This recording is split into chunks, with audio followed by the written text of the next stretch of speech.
Regressamos agora à conversa com José Milhaz, jornalista, especialista em política russa. Vamos agora olhando um pouco, José, para precisamente o papel da comunidade internacional.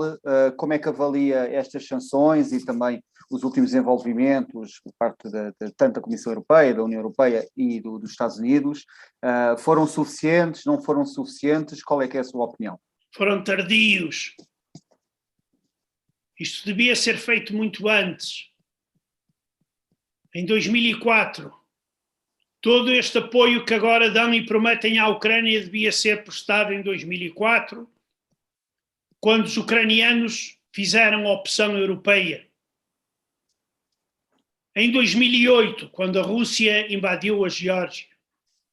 Em 2014, quando a Rússia anexou a Crimeia e invadiu o leste da Ucrânia.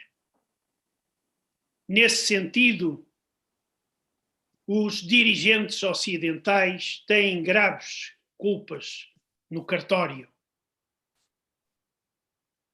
Viam para onde estava a soprar o vento e faziam de conta que não viam.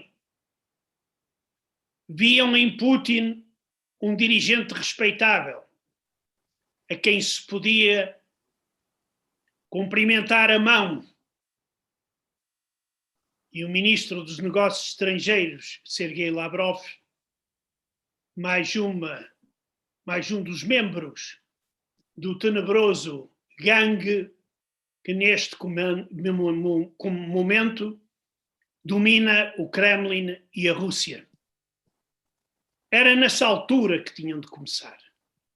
Nessa altura, dentro da Rússia ainda havia oposição organizada.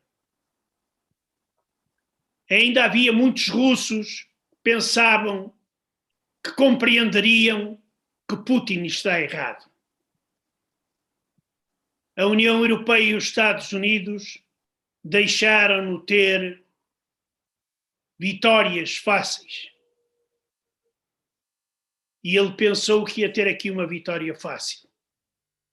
Queria chegar à Ucrânia e as tais zonas russófonas que ele diz defender sairiam para a rua com flores a receber os soldados russos e com cordas para enforcarem nos postos de eletricidade aqueles a que Putin chama neonazis ucranianos. Isso não aconteceu. É o primeiro erro de Putin. O segundo é o heroísmo do povo ucraniano. Ele não é surpreendente. A Ucrânia já tem páginas de resistência importantes. Mas a forma como se está a comportar é, eu diria, inacreditável. E ter um dirigente como o presidente Zelensky, que muitos no Ocidente olhavam como para um palhaço. Afinal, quem é o palhaço? Não é Zelensky. Zelensky está-se a comportar como um verdadeiro estadista. Daí que Putin não quer falar com ele. Putin quer liquidá-lo, se possível apanhá-lo vivo para depois o julgar em tribunais tipo 1937, na época de Stalin, onde Zelensky será tão bem tratado antes de ser julgado que quando chegar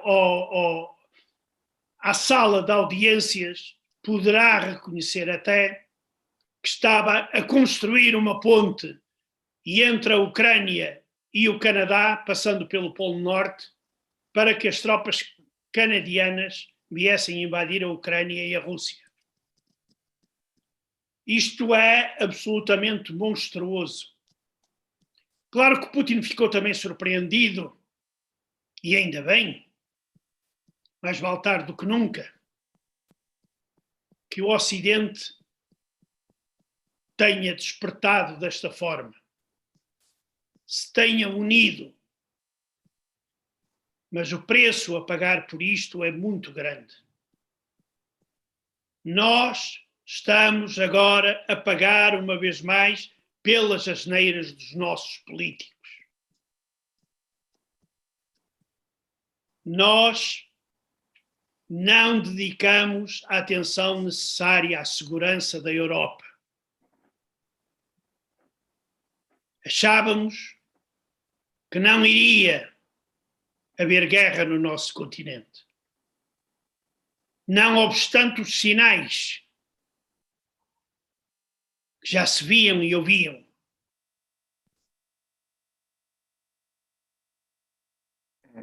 Aqui, uma das bases precisamente do poder de Putin são os oligarcas que o apoiam e financiam.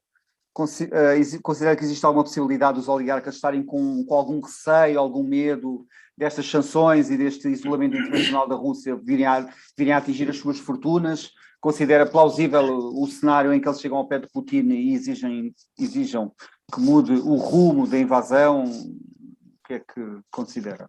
Olha, os oligarcas estão a perder muito dinheiro. Mas os oligarcas são como as ratazanas. São os primeiros animais a fugirem quando o barco começa a meter água. O que eles querem salvar é a pele e o dinheiro. É os iates, retirá-los de portos onde podem ser confiscados e enviá-los para as Maldivas ou outros territórios mais seguros para eles. Uma condenação aberta por parte de alguns oligarcas, e eu ainda não ouvi. Ouvi a promessa de um oligarca que infelizmente tem um passaporte português, para grande vergonha nossa, que se chama Roman Abramovich. Ele disse que vendeu o Chelsea e que o dinheiro iria para as vítimas do conflito na Ucrânia. Eu pergunto, para que vítimas?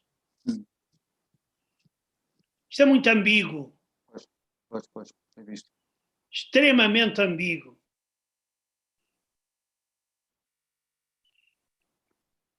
Claro que, se a situação se continuar a deteriorar, se as forças armadas russas se atolarem num conflito longo na Ucrânia, poderão aparecer segmentos da elite, que nós hoje ainda não podemos distinguir muito bem, que queiram afastar Putin.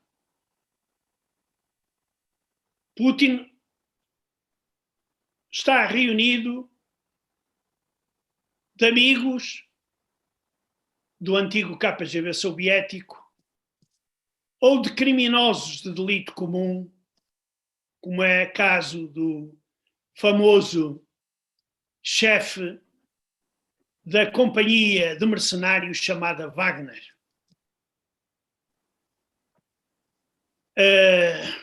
Terão enviado 400, segundo Zelensky, 400 mercenários para tentarem eliminar o próprio presidente ucraniano e os membros todos do governo, mais Vitaly Klitschko. Acredito perfeitamente.